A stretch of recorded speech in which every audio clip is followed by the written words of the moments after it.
Zia orphanage trust দুর্নীতি মামলায় 10 বছরের সাজার বিরুদ্ধে বিএনপি চেয়ারপারসন বেগম খালেদা জিয়ার আপিলের শুনানি আগামীকাল পর্যন্ত মুলতবি করা হয়েছে। বুধবার সকালে প্রধান বিচারপতি ডক্টর সৈয়দ রেফাত আহমেদের আপিল বিভাগে এই শুনানি চলে। এর আগে গেল বছরের 11 নভেম্বর জিয়া অরফানেজ ট্রাস্ট দুর্নীতি মামলায় 10 বছরের সাজার বিরুদ্ধে বিএনপি চেয়ারপারসন বেগম খালেদা জিয়ার লিভ টু আপিল মঞ্জুর করে আপিল বিভাগ।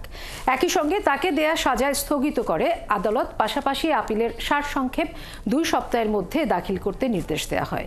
এতিমদের সহায়তার উদ্দেশ্যে বিদেশ থেকে পাঠানো 2,10,71,000 টাকা ক্ষমতার অপব্যবহার করে দুর্নীতি মাধ্যমে আত্মসাতের অভিযোগে খালেদা জিয়া সহ 6 জনের বিরুদ্ধে 2008 সালের 3রা জুলাই মামলাটি করে দুর্নীতি দমন কমিশন।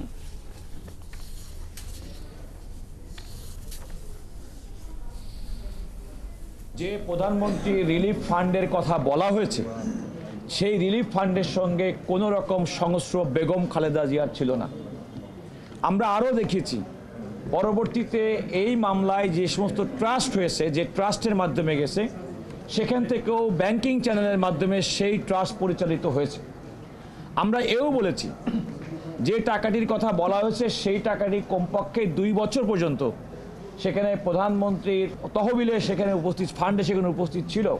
রাজনৈতিক উদ্দেশ্য প্রণোদিত ভাবে সবসময় ফ্যাসিস্ট সরকার প্রধান বলতেন এতিমের টাকা আত্মসাৎ করেছেন,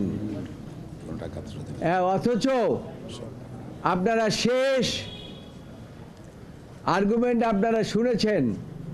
আদালত নিজেই পয়েন্ট আউট করেছে যে